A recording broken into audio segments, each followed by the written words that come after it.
Hello friends, welcome back to my channel law classes by Monika. आज का हमारा topic है हिवा। मुस्लिम विधि में हिवा क्या है, जिसे दान कहते हैं या इसे गिफ्ट भी कहा जाता है अंग्रेजी में। तो हिवा क्या है, मतलब दान क्या है, हिवा के आवश्यक तत्व कौन कौन से हैं और हिवा के कौन कौन से प्रकार हैं। तो आगे बढ़ने से पहले अगर आपने हमारे चैनल को सब्सक्राइब नहीं किया है तो प्लीज़ सब्सक्राइब कर दीजिएगा और बेल आइकन ज़रूर प्रेस करिएगा ताकि आगे आने वाला वीडियो आप तक आसानी से पहुंच सके। और अगर आपको हमारा वीडियो पसंद आता है तो प्लीज़ लाइक कमेंट करना नहीं भूलिएगा। ये हिवा जो क्वेश्चन है वो पिछले साल भी ये पेपर में आ चुका है। ये आया था कि दान की परिभाषा क्या है एवं एक वैध दान के आवश्यक तत्वों का उल्लेख करिए। पिछले साल पेपर में आया था और ये क्वेश्चन हर बार पूछे जाते हैं और ये लॉन्ग क्वेश्चन, ये लॉन्ग में हमेशा पूछे जाते हैं। तो आप हिवा क्या है, मतलब दान क्या है, वो लिख दीजिएगा।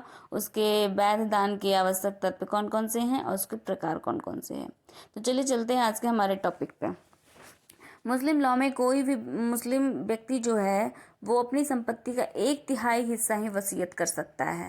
मतलब मुस्लिम विधि में ये नियम है कि मतलब अगर आपके पास संपत्ति है तो उसका 1/3 हिस्सा ही आप उसे वसीयत कर सकते हैं। ऐसा हिस्सा वह किसी बाहरी व्यक्ति को वसीयत कर सकता है जो उत्तराधिकारी शरीयत द्वारा तय किए गए हैं। मुस्लिम विधि में शरीयत द्वारा उत्तराधिकारी को तय किया जाता है, उसी के अनुसार व्यक्ति को 1/3 हिस्सा वसीयत कर सकते हैं जो शरीयत द्वारा उत्तराधिकारी बना है। परंतु मुस्लिम लॉ में हिवा नाम की एक व्यवस्था रखी गई है जिसे दान या गिफ्ट कहा जाता है। वसीयत तो किया ही जाता है, लेकिन मुस्लिम लॉ में एक हिवा नाम की व्यवस्था की गई है जिसे दान, कोई व्यक्ति किसी संपत्ति को अपने उत्तराधिकारी को ना देकर उसे दान करना चाहता है तो वो व्यवस्था मुस्लिम विधि में है। मुस्लिम लॉ में संपत्ति को हिवा के माध्यम से दान किया जा सकता है। कोई भी मुसलमान अपने जीवन काल में अपनी संपूर्ण संपत्ति हिवा में दे सकता है और इस संबंध में उसके ऊपर मुस्लिम विधि द्वारा कोई प्रतिबंध नहीं है। मुस्लिम विधि द्वारा कोई प्रतिबंध नहीं है। अगर आपके पास संपत्ति है तो आप उसे पूरा संपत्ति भी आप हिवा कर सकते हैं, किसी अन्य व्यक्ति को दान दे सकते हैं। अगर आप उत्तराधिकारी को नहीं देना चाहते, अपने बच्चों को नहीं देना चाहते, तो आप अपनी संपूर्ण संपत्ति भी किसी अन्य व्यक्ति को हिवा कर सकते हैं। हिवा है क्या? हिवा जो है वो दान और गिफ्ट का ही एक रूप है जिसमें कोई व्यक्ति अपनी संपत्ति को किसी अन्य को दान करता है। कोई भी व्यक्ति अपने द्वारा अर्जित की गई संपत्ति को किसी अन्य को जितनी चाहे उतनी हिवा कर सकता है। ठीक है, हिवा क्या है? एक दान और गिफ्ट का एक रूप है जिसमें कोई व्यक्ति अपनी द्वारा जितनी जीवन में, अपने जीवन काल में जो भी संपत्ति अर्जित किया है वह किसी अन्य व्यक्ति को दान दे सकता है, हिवा कर सकता है। एक मुसलमान व्यक्ति को अपनी संपत्ति को हिवा करने के अनियंत्रित अधिकार दिए गए हैं। हिवा का शाब्दिक अर्थ क्या है? ऐसी वस्तु का दान जिससे अदाता अर्थात दान ग्रहीता, जो दान ग्रहण कर रहा है, लाभ उठा सके।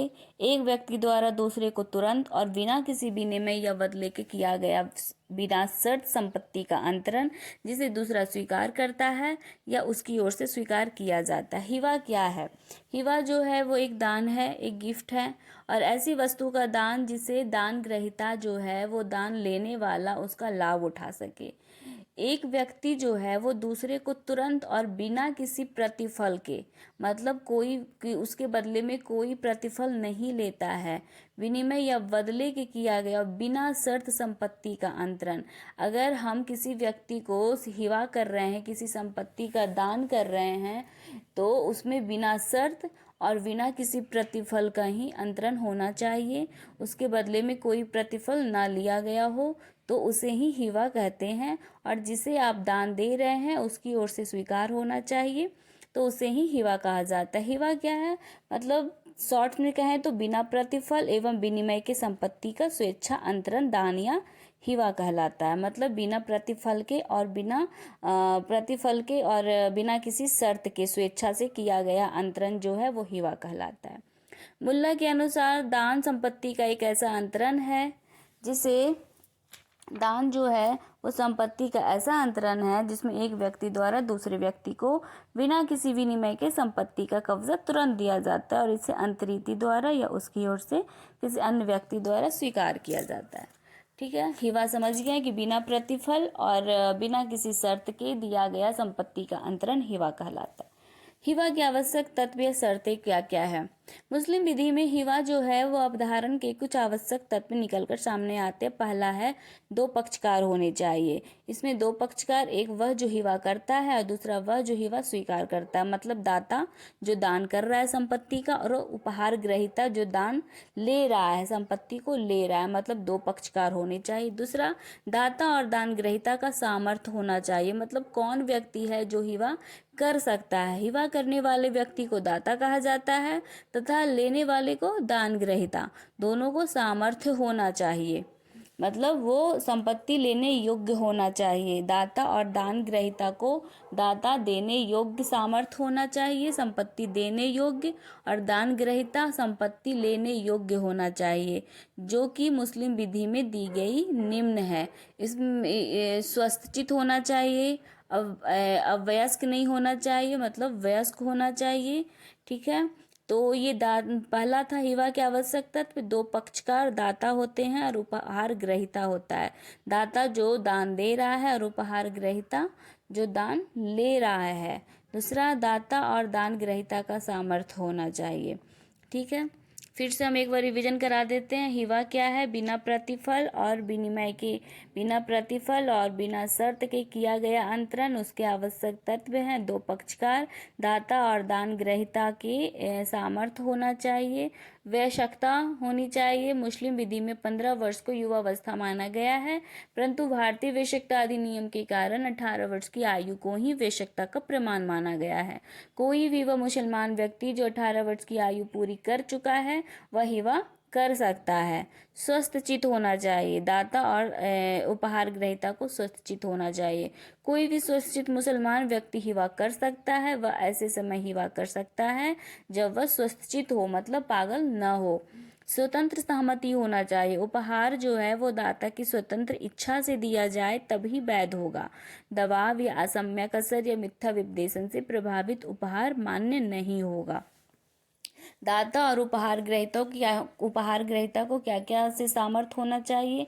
पहला तो वह 18 वर्ष की आयु प्राप्त कर चुका हो तभी वह हिवा कर सकता है, ठीक है, या ले सकता है हिवा। स्वस्थचित होना चाहिए, मतलब वह व्यक्ति पागल ना हो, जो हिवा कर रहा है वह भी पागल ना हो, वह भी स्वस्थचित हो, और जो दान ले रहा है वह भी पागल ना हो। स्वतंत्र सहमति, जो दान को दे रहा है उसकी अपनी सहमति होनी चाहिए, न कि दबाव में।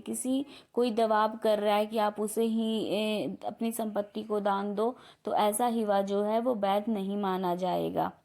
इसमें एक केस है, केस तो जरूर लिखिएगा। जो वाद होते हैं उससे आपको काफ़ी अच्छे मार्क्स आने के चांसेस होते हैं। तो इसमें एक केस है महबूब खान बनाम अब्दुल रहीम AIR 1964 के मामले में। क्या हुआ था कि कोई भी, इसमें ये बात कहा गया कि कोई भी हिवा जो है वो पूर्ण रूप से स्वतंत्र होना चाहिए। कोई व्यक्ति केवल उसी संपत्ति को उपहार में दे सकता है जिसका वह स्वामी है। ऐसी संपत्ति जो किसी दूसरे के स्वामित्व में है उपहार की वस्तु नहीं बन सकती। मतलब हिवा उसी वस्तु का कर सकता है, उसी संपत्ति का कर सकता है जिसका वह स्वामी है। किसी अन्य की संपत्ति अगर वह दान करेगा तो वो वस्तु उसकी नहीं मानी जाएगी, उपहार की वस्तु नहीं मानी जाएगी, और ऐसी वस्तु का हिवा जो है वो वैध नहीं होता है। अगर किसी मकान का किराएदार उस किराए के मकान का दान जो है वो नहीं कर सकता, मतलब मकान किसी और का है, किराएदार उस मकान को दान में दे रहा है, तो वो ऐसा नहीं कर सकता है। हिवा की स्वीकृति या उसे कबूल किया जाना, ये एक प्रक्रिया है। हिवा में कौन कौन से क्या क्या होते हैं, तो उसकी एक प्रक्रिया है कि हिवा की स्वीकृति या उसे कबूल किया जाना आवश्यक है। दान ग्रहीता द्वारा या उसकी ओर से हिवा की स्वीकृति आवश्यक होता है। कमरुन्निसा बनाम हुसैना बीबी के बाद में जहाँ किसी पिता या संरक्षक ने अपने पुत्र या किसी प्रतिपाल्य के पक्ष में दान किया हो, वहाँ स्वीकृति जो है वो आवश्यक नहीं है। यदि दान की घोषणा तथा स्वीकृति शब्दों में न की जाए परंतु पक्षकारों के आचरण से स्पष्ट हो, तो वही तो बाकी मान्यता के लिए कमरुन्निसा बनाम हुसैना बीबी में क्या था कि जहाँ किसी पिता या संरक्षक ने अपने पुत्र को अगर हिबा किया है, मतलब संपत्ति का दान किया है, तो वहाँ स्वीकृति आवश्यक नहीं है, क्योंकि वो तो उत्तराधिकारी को तो मिलना ही है। तो उसके लिए उत्तराधिकारी थोड़ी स्वीकृति देगा कि मुझे नहीं चाहिए या चाहिए, तो पिता पुत्र को दे सकता है बिना स्वीकृति के। लेकिन कभी कभी क्या होता है कि दान की घोषणा जो है वो तथा स्वीकृति जो है वो शब्दों में नहीं किया जाता है, परंतु पक्षकारों के आचरण से ही स्पष्ट हो जाता है। ठीक है, ये केस मत लिखना भूलिएगा। आचरण से ही स्पष्ट हो जाता है, पर्याप्त होती है, हिवा का कबूल किया जाना नितांत आवश्यक होता है।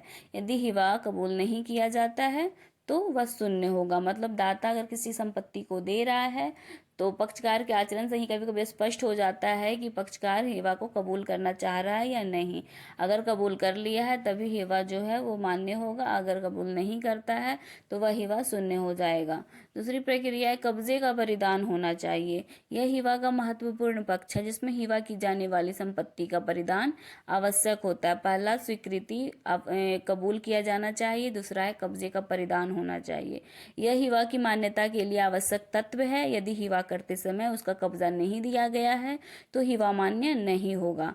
हिवा संबंधी मुस्लिम विधि के अंतर्गत कब्जा शब्द का अर्थ केवल ऐसा कब्जा है जिसे विषय वस्तु की प्रकृति के अनुसार संभव हो। इस प्रकार कब्जे का परिधान की वास्तविक परीक्षा यह देखने में है कि दाता या दान ग्रहीता में से कौन दान की संपत्ति का लाभ उठाता है। यदि दाता लाभ उठाता है तो कब्जे का अंतरण नहीं हुआ। यदि दान ग्रहीता लाभ उठा रहा है तो उसका अंतरण हो गया। कब्जे का परिधान जो है वो हिवा में जरूरी होता है। मतलब अगर आपके पास संपत्ति है, अगर आप किसी को दे परिधान कर रहे हो तभी हिवा मान्य होगी। अगर आप और इसमें ये भी एक इम्पॉर्टेंट पॉइंट है कि अगर दाता लाभ अगर उठा रहा है कब्जा देने के बाद भी तो वह हिवा नहीं होगा। मतलब कब्जा आप दे दिए हो किसी को लेकिन आप अभी भी उससे लाभ उठा रहे हो तो वह हिवा नहीं होगा। दान ग्रहीता ही लाभ उठा सकता है, तभी वह हिवा मान्य होगा। चलिए अब हिवा के प्रकार कौन कौन से हैं। पहला है हिवा विल एवज। हिवा विल एवज बिल मतलब यहाँ पे हिवा तो वही हो गया जो बिना प्रतिफल और बिना शर्त का किया गया। विल मतलब यहाँ हो जाता है कि प्रतिफल, और एवज मतलब बदले में। यह एक विशिष्ट प्रकार का दान होता है जिसके बदले प्रतिफल दिया जाता है। बिल मतलब प्रतिफल, एवज मतलब बदले में, मतलब जिसके बदले में प्रतिफल के बदले में दिया गया दान हिवा विल एवज कहलाता है। किसी चीज के एवज में दिया गया दान हिवा विल एवज कहलाता है। ऐसी हिवा एक प्रकार के विक्रय की समान होती है। इस प्रकार की हिवा जो है वो भारत में ही प्रचलित है। ऐसी हिवा के लिए दो बातें जरूरी होती है। पहला, दान देने वाले का सद्भावपूर्ण आशय यह होना चाहिए कि वह संपत्ति पर अपना कब्जा छोड़ देगा, वह दान ग्रहीता को दे देगा। दूसरा है, दाता वास्तव में विनिमय या प्रतिफल लेता है। हिवा विल एवज में क्या होता है, मतलब पहले से कोई प्रतिफल दिया गया है और बाद में वह अपनी संपत्ति उसके बदले में, प्रतिफल के बदले में उसे अपनी संपत्ति दे देता है, तो उसे कहते हैं हिवा विल एवज। मतलब प्रतिफल के बदले में दिया गया दान हिवा विल एवज कहलाता है और यह भारत में काफ़ी प्रचलित है। और इसके लिए दो बातें होती है कि मतलब और इसके लिए सिर्फ दो बातें होती है कि दान देने वाले का आशय यह होना चाहिए कि वह संपत्ति पर अपना कब्जा छोड़ दे और दान ग्रहीता को दे दे, और दाता जो है वो वास्तव में प्रतिफल लेगा, विनिमय के बदले अपनी संपत्ति को देगा। दूसरा है हिवा व शर्तुल एवज।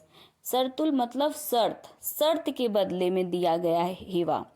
जब दान के समय यह करार होता है कि दान लेने वाला कुछ न कुछ प्रतिफल के रूप में दाता को देगा तो ऐसा दान हिवा व शर्तुल एवज कहलाता है। मतलब शर्त के बदले में कुछ प्रतिफल अगर देता, उसके बदले में संपत्ति मिल रही है तो उसे हिवा व शर्तुल एवज कहलाता है। ऐसा दान प्रतिफल की शर्त के साथ साथ किया जाता है। जब शर्त पूरी हो जाती है अर्थात प्रतिफल दे दिया जाता है तो दान जो है वो विक्रय का रूप धारण कर लेता है। सामान्यतः हिवा की तरह इसमें भी कब्जे का परिधान किया जाना जरूरी होता है। शर्त के पालन के पहले दान को वापस ले लिया जाता है, किंतु शर्त के पूरा होते ही दान अप्रतिसंहरणीय बन जाता है, मतलब रद्द नहीं हो सकता। इस प्रकार हिवा प्रारूप में सामान्य हिवा की तरह ही होती है, किंतु बाद में अर्थात प्रतिफल देते ही विक्रय बन जाती है। हिवा के प्रकार क्या था? हिवा विल एवज में क्या होता है, पहले से प्रतिफल दिया होता है, उसके बदले में संपत्ति दिया जाता है, मतलब प्रतिफल के बदले में, तो उसे हिवा विल एवज। हिवा व शर्तुल एवज में शर्त के बदले शर्त किया गया है, उसके पर प्रतिफल दिया गया और उसके बदले संपत्ति को दिया जाता है, तो वह हिवा व शर्तुल एवज कहलाता है। उम्मीद करते हैं आपको ये टॉपिक समझ में आ गया होगा और ये मोस्ट इंपॉर्टेंट क्वेश्चन है, आप इसे अच्छे से पढ़ लीजिएगा। Thanks for watching my video. अगर आपको हमारा वीडियो पसंद आता है तो प्लीज़ चैनल को सब्सक्राइब करिएगा और बेल आइकन ज़रूर प्रेस करिएगा ताकि आगे आने वाला वीडियो आप तक आसानी से पहुंच सके। Thank you.